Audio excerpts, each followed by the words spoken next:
Qu'est-ce que c'est? Une Bible? Tu lis la Bible, Ringo? Pas tous les jours. Au large biblique. Le podcast qui explore la Bible.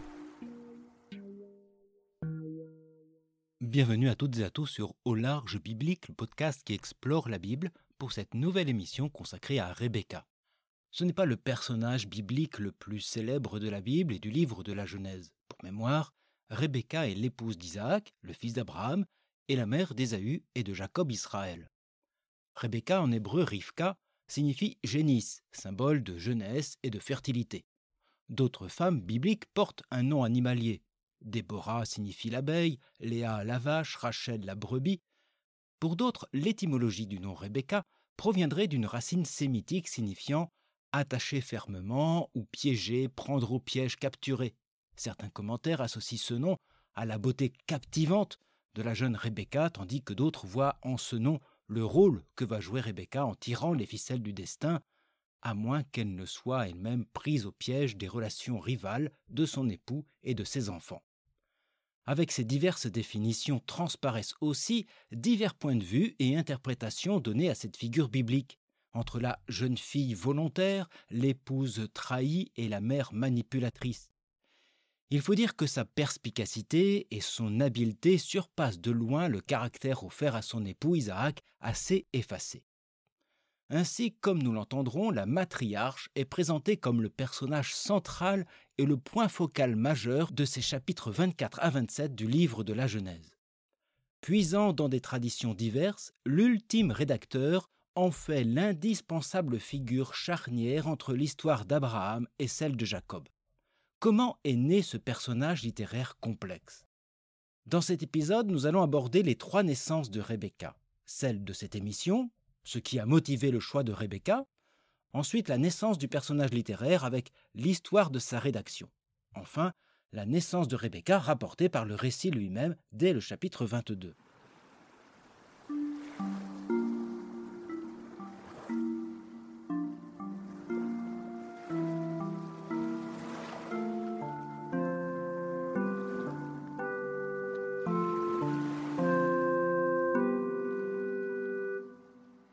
Je n'ai pas choisi Rebecca au hasard pour construire cette émission. Je ne l'ai même pas choisi du tout. Le sujet s'est imposé de lui-même. Si vous suivez ce podcast depuis longtemps, vous savez que je débute chaque nouvelle année civile par un commentaire du livre de la Genèse depuis le premier récit de création jusqu'au patriarche Abraham l'an passé. Il aurait été donc logique de poursuivre avec le patriarche suivant, son fils Isaac. Mais paradoxalement, il n'y a pas de geste d'Isaac qui rivaliserait avec celle d'Abraham et de Jacob. Son récit est à la fois court et long. Long car son histoire commence avec l'annonce de sa naissance en Genèse 17. Quant à sa mort, elle est relatée en Genèse 34, à la fin du cycle de Jacob. Il est majoritairement présenté dans un rôle secondaire. Il est soit le fils du héros Abraham, soit le père du héros Jacob. Hormis le chapitre 26, le court chapitre 26, le livre de la Genèse ne lui prête aucune aventure en propre. C'est un personnage transitoire. Et le livre de la Genèse le présente ainsi. Comme je l'ai déjà rappelé dans les séries précédentes sur la Genèse, ce livre est subdivisé en diverses sections séparées par des listes généalogiques, en hébreu Toldot, une génération. Celle-ci sépare ainsi les 2 récits de création, les histoires de Noé, de Babel, d'Abraham, de Jacob et l'histoire de ses fils. Mais aucune liste généalogique ne vient encadrer une histoire consacrée à Isaac. La liste des fils d'Ismaël en Genèse 25 vient clôturer le récit d'Abraham et débuter l'histoire des fils d'Isaac, Jacob et Ésaü, histoire qui se conclut avec la génération des fils d'Ésaü au chapitre 36. Ainsi, logiquement, nous aurions pu ouvrir une nouvelle série consacrée au patriarche Jacob. Cependant, pour passer d'Abraham à Jacob, le livre de la Genèse offre un personnage charnière qui n'est pas Isaac. En effet, une figure semble faire un meilleur lien narratif, il s'agit de Rebecca. Son nom est évoqué au sein d'une petite généalogie, une Toldot, décrivant les descendants de Nahor, le frère d'Abraham au chapitre 22, faisant suite au récit de la ligature d'Isaac. Nous l'entendrons avec cet épisode. Rebecca est introduite dans le récit de manière grandiose depuis son pays d'origine Haran, chez son frère Laban. Tout un long chapitre est consacré à cet épisode. C'est dire s'il compte. Il compte d'autant plus que cette présentation de Rebecca se situe entre la mort de Sarah et celle d'Abraham. Au couple Abraham-Sarah succède donc le couple Isaac-Rebecca. Si son histoire débute au pays d'Aram, elle y prend fin aussi avec le chapitre 27. En effet, son histoire se termine quand elle envoie Jacob se réfugier là d'où elle vient, chez Laban son frère. La boucle est bouclée, et elle disparaît de la narration, tandis que commence l'aventure de Jacob-Israël. Elle est donc présentée comme le personnage charnière.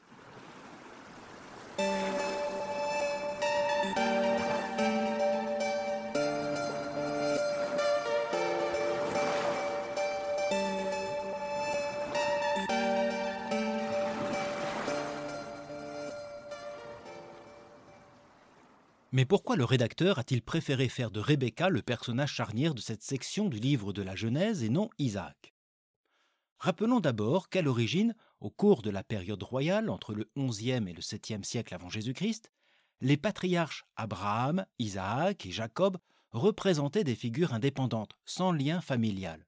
C'est probablement avec le règne de Josias au début du VIe siècle et plus encore avec l'expérience de l'exil puis de la réinstallation que ces patriarches vont être regroupés au sein d'une saga familiale. L'objectif des rédacteurs étant de rassembler les divers groupes du judaïsme au sein d'une même histoire nationale en reconstruction. Les lieux d'exercice de chacun témoignent de cette indépendance initiale.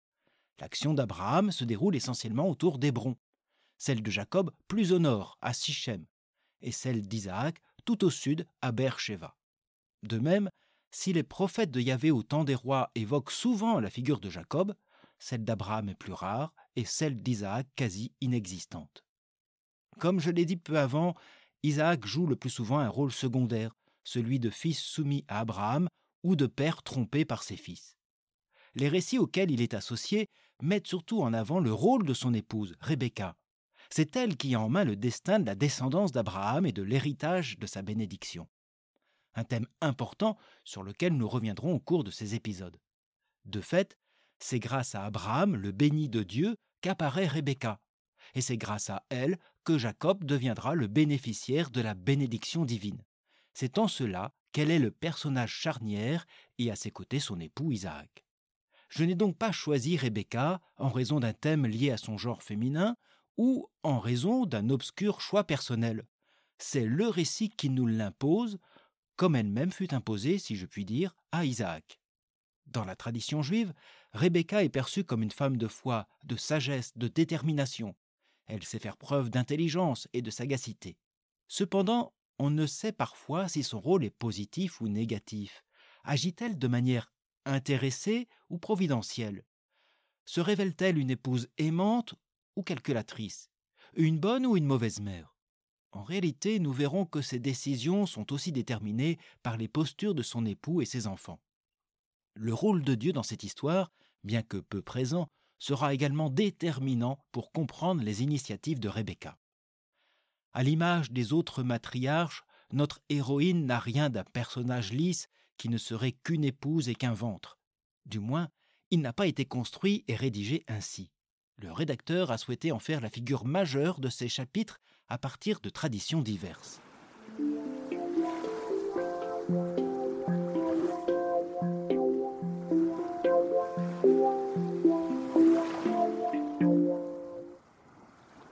Le récit de Rebecca est composé de traditions multiples qui semblent parfois se répéter. Le mariage avec Isaac est évoqué 2 fois, et le vol du droit d'aînesse par Jacob 3 fois, à la naissance, avec la scène du plat de lentilles, et lorsque Rebecca fait passer Jacob pour Ésaü auprès de leur père. L'exil de Jacob chez Laban est décidé d'abord par Rebecca, puis par Isaac. Le rédacteur s'inspire également des récits précédents, puisque par exemple, il reprend la même scène de l'épouse d'Abraham, Sarah, travestie en sœur auprès du même roi Abimélec. Cela étant intentionnel, comme nous le verrons. Le récit des fiançailles de Rebecca, nous y reviendrons, montre que le rédacteur final, ou l'éditeur, use d'un vocabulaire et d'une mise en scène propre à la période perse et peut-être même au début de la période hellénistique. Un thème récurrent dans ces chapitres est celui de la question de l'endogamie, l'obligation de se marier avec une femme du même clan pour éviter l'épouse étrangère. C'est une disposition qui est souvent mise en avant durant la période de la réinstallation, à l'époque du Second Temple. Nous sommes donc en présence d'un récit final écrit aux alentours du IVe siècle avant notre ère. Le personnage de Rebecca a profité de cette réécriture, le rédacteur lui offrant le premier rôle. C'est avec ses diverses traditions et ses compositions propres que ce rédacteur propose un récit très organisé depuis le départ de Rebecca l'araméenne pour le clan d'Isaac jusqu'au départ de Jacob vers le clan de sa mère en territoire araméen. La manière d'organiser le scénario biblique sur Rebecca montre que l'épisode de celle-ci à Guérar auprès d'Abimélec est central. Il joue le rôle de pivot. Il est d'ailleurs encadré par 2 récits dans lesquels Rebecca est absente et mettant en scène une rivalité masculine. La cession du droit d'aînesse contre un plat de lentilles d'un côté, et de l'autre la confrontation entre les Philistins et le clan d'Isaac.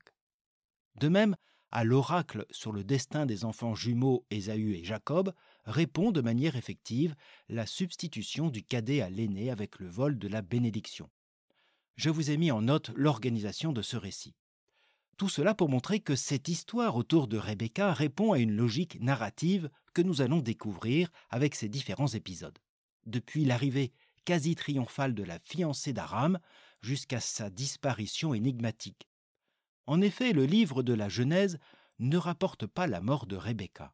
Il nous laisse entendre seulement une dernière parole de la matriarche. « Je suis dégoûté de la vie ». Phrase terrible, énigmatique, qui pose la question « Le destin biblique de Rebecca relève-t-il de l'échec ?»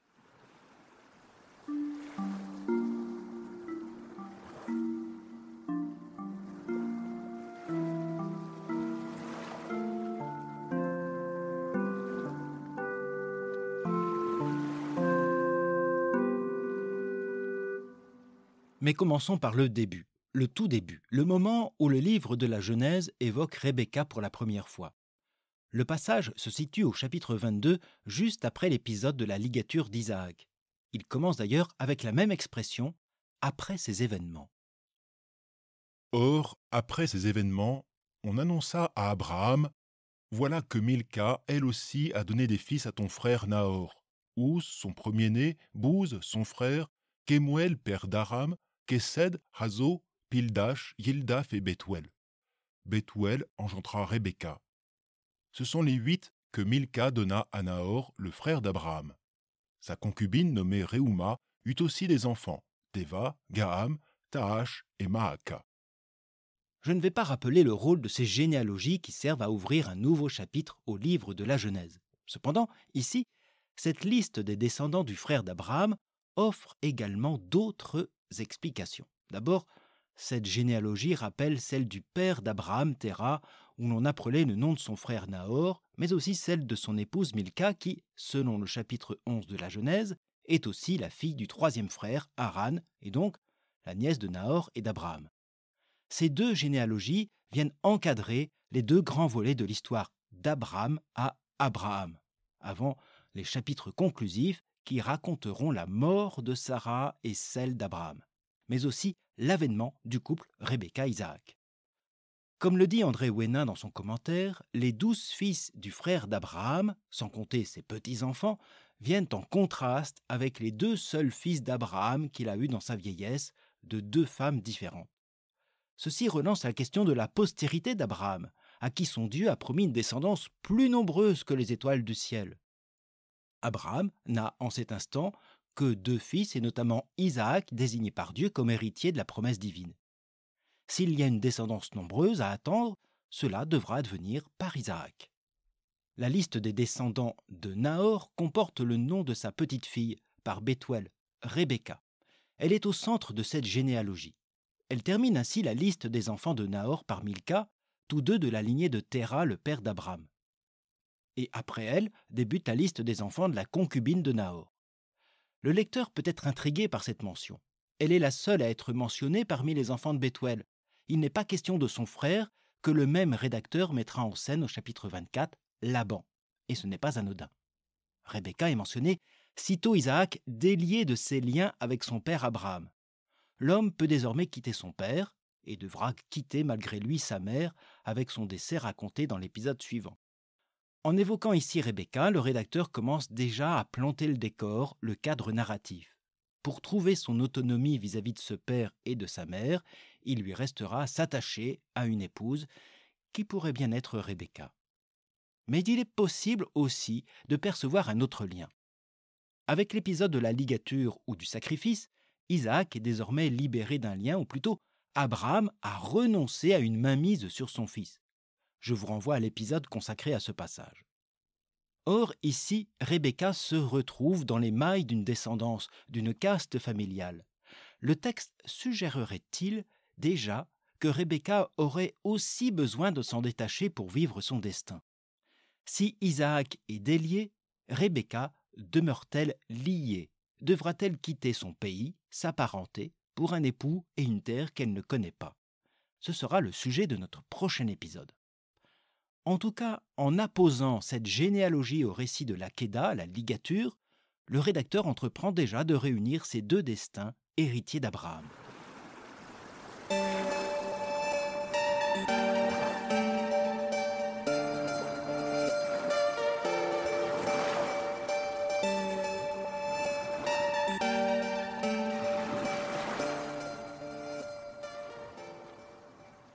Ainsi, durant 10 épisodes, nous suivrons Rebecca dans ses divers déplacements, dans ses initiatives et ses drames, depuis Aram jusqu'à Lahai-Roi, Guérar et Beer-Sheva, depuis la joyeuse fiancée araméenne jusqu'à la mère éprouvée d'Ésaü et Jacob. Rebecca est ainsi l'héroïne d'un récit construit autour de ce personnage complexe qui va nous surprendre. Comme habituellement, mes propos s'appuient, outre sur l'étude même des textes, sur les données bibliographiques que vous trouverez en notes et sur le site, et où vous trouverez aussi les cartes, les généalogies et autres illustrations. À ce propos, j'en profite pour remercier vivement Béatrice Bonanno pour m'avoir fait parvenir son article « Rebecca, Moglie et Madre » paru dans la Revista Biblica qui m'a permis de mieux saisir ce personnage. Merci aussi à celles et ceux qui soutiennent la production de ces épisodes, en particulier dernièrement, Martine, Michel, Anne, Jean, Aude et Patrick, et tous les autres contributeurs réguliers. Si, comme eux et comme elles, vous souhaitez soutenir Au Large Biblique, je vous renvoie au lien vers les plateformes Tipeee et Ko-fi. Vous pouvez aussi aider ce podcast en faisant connaître cette série avec ce petit défi. Depuis l'application ou le site sur lequel vous êtes en ce moment à écouter cet épisode, je vous invite à cliquer sur le bouton de partage pour envoyer celui-ci sur vos réseaux ou par mail à qui vous souhaitez. Au moment de cette diffusion, nous sommes encore au mois de janvier. Je vous souhaite donc à toutes et à tous non seulement une bonne journée, une agréable soirée, mais aussi une heureuse année 2025 et je vous dis à bientôt sur Au Large Biblique.